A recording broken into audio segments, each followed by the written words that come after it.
পৃথিবীতে এমন অনেক কিছু ঘটে যায়, কোনো ব্যাখ্যা বিজ্ঞানের কাছে নেই। আজকে এই ঘটনাটি শোনার পর আপনার কি মনে হয়, এটি কি কেবল মানুষের ভুল নাকি অশরীরী কোনো অস্তিত্ব?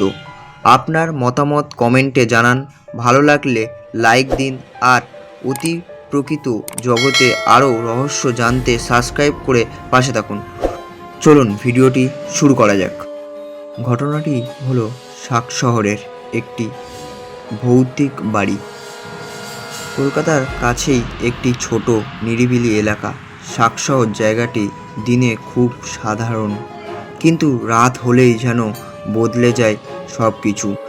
অনেক বছর শাক শহরে পুরনো রেল কোয়ার্টারের পাশে একটি পরিত্যক্ত বাড়ি ছিল।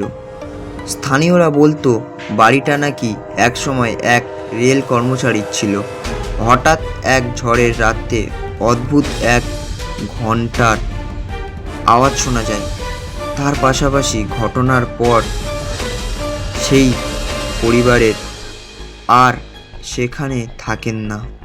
তারপর থেকেই বাড়িটি ফাঁকা।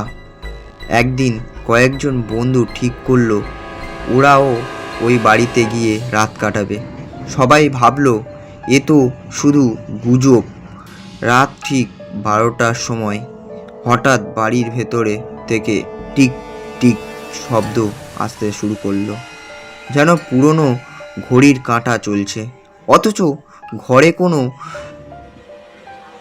ঘড়িই ছিল না।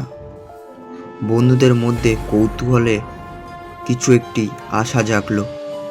তারা সেই ব্যাপারটি এড়িয়ে আস্তে আস্তে ওপরে উঠতে শুরু করলো। হাওয়া ঝাপটা না থাকলেও জানলার কপাট ধীরে ধীরে খুলে গেল। একজন বন্ধু টর্চ জ্বালাতে দেখা গেল দেওয়াল ভেজা হাতের ছাপ, যেন কেউ ভেতর থেকে বের হতে চাইছে। হঠাৎ উপরতলা থেকে ধীরে ধীরে পায়ের শব্দ, ধাপ ধাপ ধাপ। বন্ধুরা সাহস করে সিঁড়ি বেয়ে ওপরে উঠল। ওপরের একটা ঘরে দরজা অর্ধেক খোলা। ভেতরে ঢুকতেই ঠান্ডা হাওয়া শরীর কাঁপিয়ে দিল। ঘরের কোণে একটি পুরনো চেয়ারে কেউ বসে আছে মনে হলো, কিন্তু আলো ফেলতেই কিছুই নেই।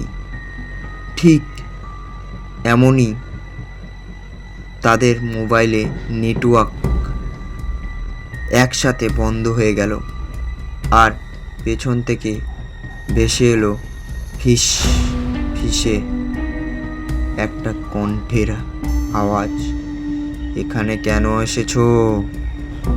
বন্ধুরা আর দেরি না করে দৌড়ে বেরিয়ে আসলে, আর একটি বন্ধু লাস্টে বেরোতে চাইলেও সে ধীরে ধীরে বেরিয়ে আসতে পারল। অবশেষে বাইরে এসে দেখে সময় মাত্র 12:10, অথচ তাদের মনে হচ্ছিল যেন অনেকক্ষণ কেটে গেছে।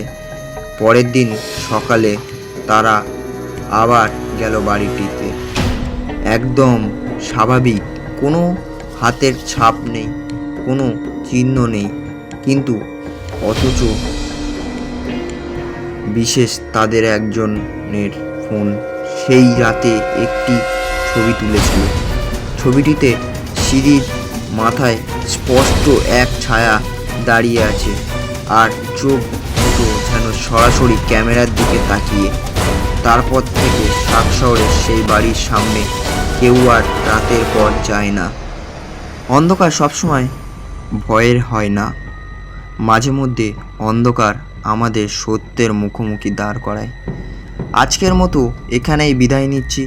সাবধানে থাকবেন, কারণ আপনি যাকে ছায়া ভাবছেন তা অন্য কিছু হতে পারে। দেখা হবে আগামী পর্বে।